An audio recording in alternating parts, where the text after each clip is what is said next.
Itu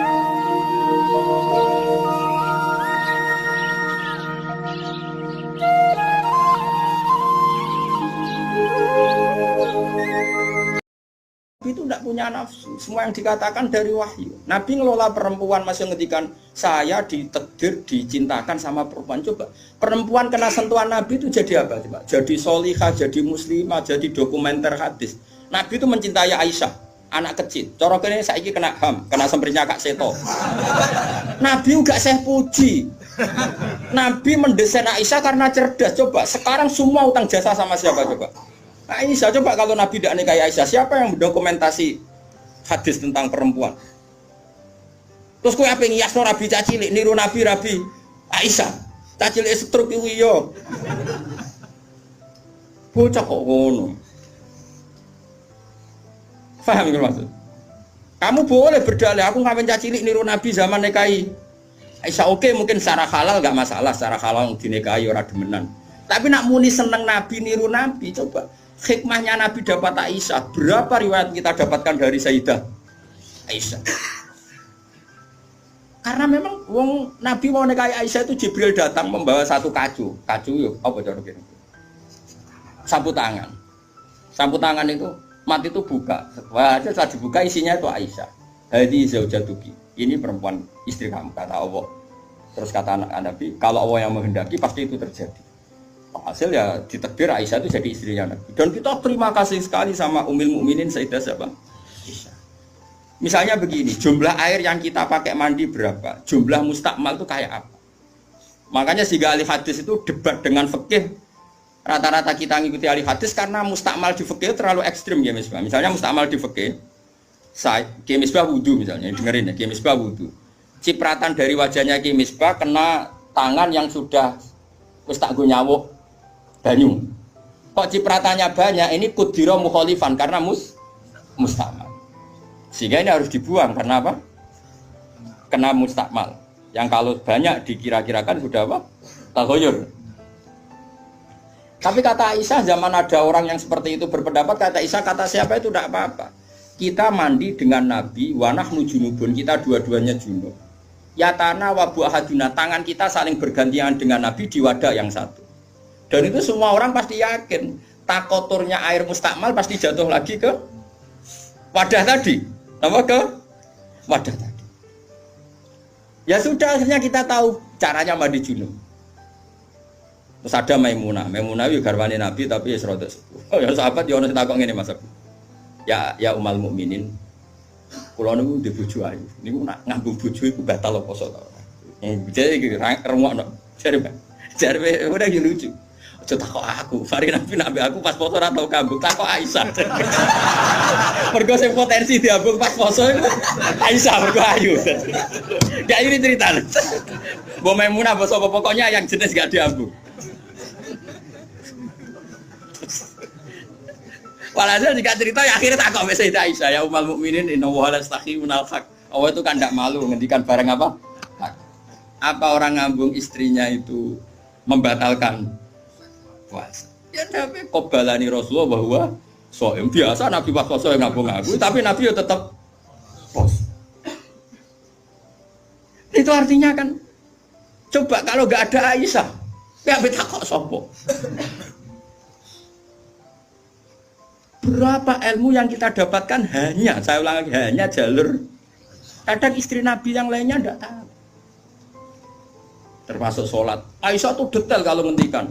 Kuntu ufarriku mani yamin saubi Rasulillah wa shallafihi. Nabi itu kalau habis junub, terus ada mani yang tercecer di sarungnya. Itu enggak perlu dibasuh, cukup ufarrik itu tak keroh. Terus Nabi sholat dengan baju itu. Sehingga terjadilah istilahnya Imam Syafi'i al-mani napa? Tohir. Itu semua riwayat dari siapa? Jadi Aisyah itu punya sisi yang nanti jadi hukum itu dia meriwayatkan, dia hanya tertariknya itu riwayat yang jadi hukum. Itu hebatnya Sayyidah Aisyah. Dia memang orang pinter. Kadang kan ono to Mas Abu, bojo wis ra bakat pinter. Tapi misalnya bojomu, bojone sing kene kabeh, iku wis ra bakat pinter. Riwayat sing lanang iku empuk ora tau di duwe. Pokoke riwayat itu seputar duwe. Jadi mbah bojoku iku boleh Nabi. Aku nganti saiki ora tau jenenge duwe akeh. Ora tuh. Gak tahu riwanto tahajud kayak takona ae gak gelem. Bojo kok elek ngono. Mulai aku gare bojo zaman akhir cek ya Allah ya Allah. Ngenang bojone mau urusan sitok. Bojomu ngono ra, Gus. Aja rasani ngarepe ngakeh haram.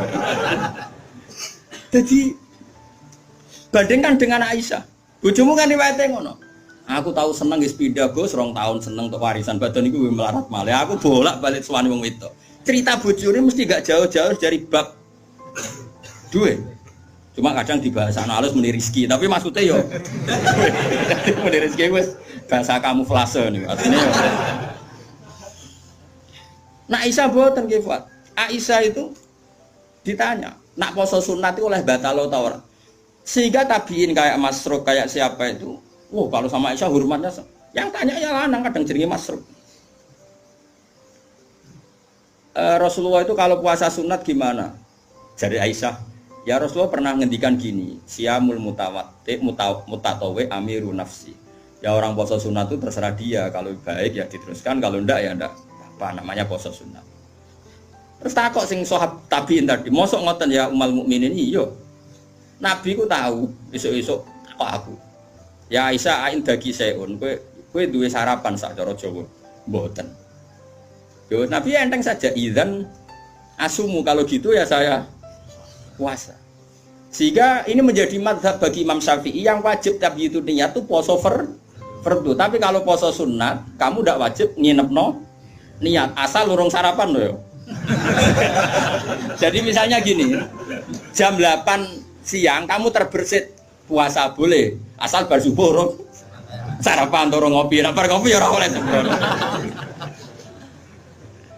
Itu kita tahu itu bahwa puasa sunat tidak harus nginepkan dari siapa coba? Aisyah. Terus kalau yang membatalkan ya umal mukminin, dalilnya apa? Waliane yo tahu, Nabi ku niat poso. Bareng ono seorang Ansor menghadiahkan saya bubur sarit. Terus menikot dimini. Maksudnya wis ndi tak pangani. Intinya terus membatalkan puasa. Jadi aku roh Nabi poso sido yo tahu bolak-balik. Ras sido yo tahu bolak-balik. Terus lama ngarang nak poso sunat oleh terus oleh ras itu. Dari siapa coba? Dari Aisyah. Iku bojo tenan kan iku donya akhir. Lah senenge Nabi nang wedok kaya ngono iku. Terus kowe maca hadis iki, Nabi yo seneng. Bocah kok gobloke ngono. Iku masalah iku beda. Paham ya? Kulo nu termasuk di bab iki rodok bejo. Kulo nu sering nggih disowani tiyang mau takok ngene ya rodok kurang ajar ning takok rodok kanca kula dadi wani kurang ajar kula. Gus, kok saged iki bojone jenengan ngaji mbek jenengan, nggih mbek jenengan hormat. Lah bojoku ora bojomu aku ya mriko. Dekne iku wis pengalaman, kiai diwae iku mesti dadi goblok mergo bojone.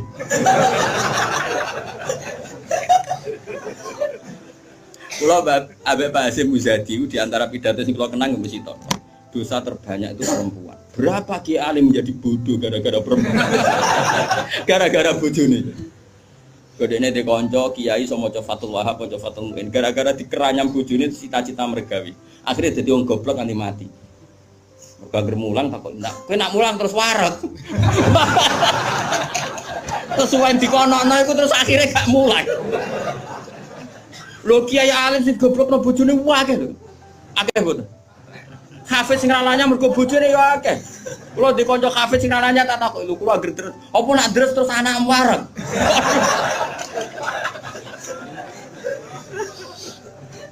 Wah, kula syukur bojoku ora jenis sing iki. Ora jenis ngono ya tak kobal apa minta. Jadi dari cara Mbak Hasyim Muzadi dosa terbesar perempuan goblokno bojone. Termasuk wong alim-alim. Udah goblok kok jadi mergoblok. Nah, iki sampean. Kula nu punya cerita lebih ekstrim dibanding itu, tapi kiai ini lulus, ada yang lulus, ada yang enggak. Kebetulan yang saya kenal itu yang lulus. Ada kiai alim bisa baca Ihya, bisa baca beberapa kitab. Lulus kiai Fuad. Jadi tahu santrine mau 20 30 akhirnya lulus. Itu pernah tengah-tengah ngaji di depan santri. Cara aku ngaji di depan Mustofa nih, di depan wong jenggoten yang ngomong kayak Mustofa. Jenggoten khusyuk macam itu. Khusyuk lho Mas Mustofa. Iku anake sing cilik, mbok umur 3 bulan Pak, dibrekno nang ngarepe meja. Ngaji terus.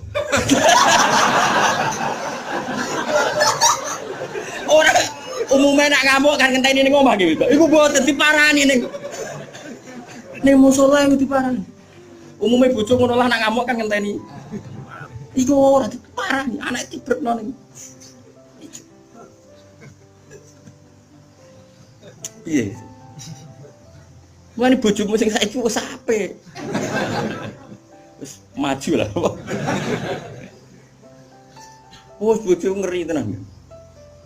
Mulane kula niku syukur ora pegatan. Umume wong alim pegatan. Kula ora pegatan wis syukur. Mbok sampean ra roh, pokoke saiki penting ora.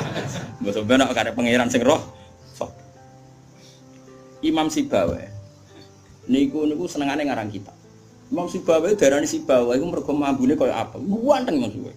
Wis ngono ambune koyo apel, Mas ra koyo kowe. Ambune Mas Sibawa ora koyo ambune koyo apel. Kabeh wong wedok-wedan jenenge Imam sinten. Iku ganteng tek jek enom. Pas dekne alim pas umur-umur produktif sekitar 36 32. Walim. Iku dalun bojone ngenteni dikumpuli ya menulis. Kitab iki dipindah kitab nulis. Nganti pirang-pirang jilid jenenge Alkitab. Karena jenenge kitab dene mau Alkitab. Dalam bahasa Indonesia kayak Injil lho. Bahasa Indonesia muni Alkitab. Bahasa Indonesia muni Alkitab to iku. Injil Mas Brono Imam Sibawa. Mari dene ra wong Indonesia. Kitabe ora ono jenenge ya. Alkitab. Dalam bahasa Indonesia itu. Singkat cerita iku bojone wis marek-mareki wis beda tetep ngono. Wayu padha bojone. Wayu mos ora terus ora elek yo ora. Saya lek men goreng tempe terus apa elek. Lha saya bojone mikir, aku nganti dibaroi mergo barang iku kitab iki. Suatu saat paginya sebaikku kertas entek nggo ngarang moro pasar betuku napa. Nah saya gak kata fotokopi, moro pasar ya atuh. Dobong kita, pikirannya sing menyibukkan dari dia itu sudah dihilangkan. Rupa-rupanya wis dinopo. Teko Imam Sibawa kitab kuntis tak opo. Gara-gara kitab iku ora tau ngurusi aku. Dipegat bojone, mangsane kok ora milih. Jadi Imam Sibawa ngaboti kitab megat nopo? Imam Syafi'i iki ngono. Imam Syafi'i ora wani rabi wong gedhe, rawani rabi ning jare Indonesia. Gara-gara wedi nak nuntut. Dadi nek rabi ngomongno ngene, iki kena mbok tiru. Ndek tapi ganteng, syaratnya kudu ganteng. Karena kalau ganteng itu kan kompetitornya banyak yang minat. Ganteng mulya imam terkenal. Ngomongno ngeten, diumumno. Sapa sing gelem rabi mbek aku, syaratnya siap ra tak kumpuli. Syarat ya siap ra tak urusi. Wong aku sibuk mul. Terus syarat ketiga kegiatannya gawe ono jajan aku mulang santri. Dadi syaratnya Dadi syaratnya kudu pinter gawe jajan sing pas aku mulang. Karena ana wong ngaji tapi ketika jajan. Senenge gawe jajan halawiyah. Halawiyah itu manisan.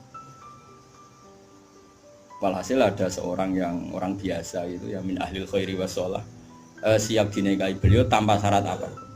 Yaiku nganti sepuh tiap ono santri teko ya mau ukdumihi, pokoknya itu gawe no jajan ngene layani gawe no jajan. Terus diulang ngaji ngono to nganti kapundhut. Saiki mboten. Dadi wong dhisik saking senenge ilmu iku bojo iku digolekno kriteria sing nopang ilmu. Saiki ora. Mulane ditakobal wa bina minkum takobal ya karim. Kulo susah. Susah. Wah, kayak wong alim tuntas, yakin gara-gara sitok tuntas pur. Akeh gak kancane sampean zaman mondok iso maca muin. Misale ning dunia hafid sing rodok lanya, akeh. Ilang gara-gara apa? Oh ilang apa, Bos? Oh ilang. Jajal lah wis sing latihan omah-omah. Latihan omah ada istiqomah nggih pengajian apa ekonomi kocar. Oh, keranyam. Makanya menurut saya, wong alim apike iku untuk ning sing anake kiai sing ya di tradisi berjuang itu relatif gampang. Tukarannya itu terkendali.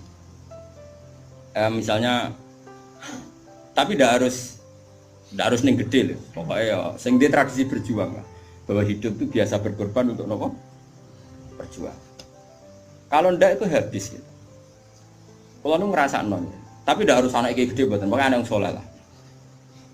Engkau nak misalnya soleh, kau pakai anak PKI lah, pokoknya saya angel teman. Oh ya, yang penting ngerti pentingnya nopo. Aku lalu merasa no, Saya itu berkali-kali misalnya di rumah itu ngaji sampai malam. Terus pagi tadi subuh saya ke sini. Subuh berangkat dari rumah terus tadi jam 2 sampai sini. Terus sekarang saya ngaji, nanti malam ngaji. Besok saya ngantor terus ngaji terus. Nanti pas datang malam Rebo, paginya saya ngaji. Sama tafsir Jalalain yang grupnya santri-santrinya Bapak dulu. Terus Kemisnya ngajar. Kalau Kemis ngajar di Sarang. Terus Jumat itu saya ngajar di Kudus. Itu terus begitu siklusnya. Jadi bojo mangan ora mangan iki ora pati ro. Aku yang ngomongin anak kiai di keramat dhewe aja ngenteni keramatku. Dadi engko. Dan engko ya pokoke padha uripe ngono. Suwan cara kula bojone kiai kudu di keramat dhewe nek ora wis takobal wa minkum takobal ya kan. Nah ini kan ya seperti itu Aisyah itu termasuk istri yang dengan kriteria itu. Saya itu heran sama Aisyah gini, saya itu punya Musnad Ahmad ya, Musnad Ahmad itu 14 jilid. Itu satu jilid itu ada yang riwayatnya Aisyah semua. Jadi minal muksirin wal muksirat itu Sayyidah siapa? Aisyah. Dan anehnya dalam satu jilid itu Fuad, yang diceritakan Aisyah tentang Nabi itu pasti yang sisi hukum. Bukan kenangan Nabi tidak punya uang atau taruh saja gini. Sebetulnya nggak ada yang dimakan untuk sarapan itu kan masalah kalau bagi istri sampean. Nggak masalah besar nggak kalau istri sampean jam 8 masih belum ada yang dimakan. Oh, perang Brontoyudo. Itu Sayyidah Aisyah ngenangnya enteng saja bahwa pernah peristiwa itu terjadi dan Nabi ngambil sikap ya kalau nggak ada yang dipakai sarapan ya saya puasa. Aisyah ya oke ya Rasulullah kalau nggak ada yang sarapan ya kita puasa. Kowe bayangno di bojo ngono ayo. Nek nganti kiamat. Kok segampang itu menyelesaikan masalah ekonomi masalah.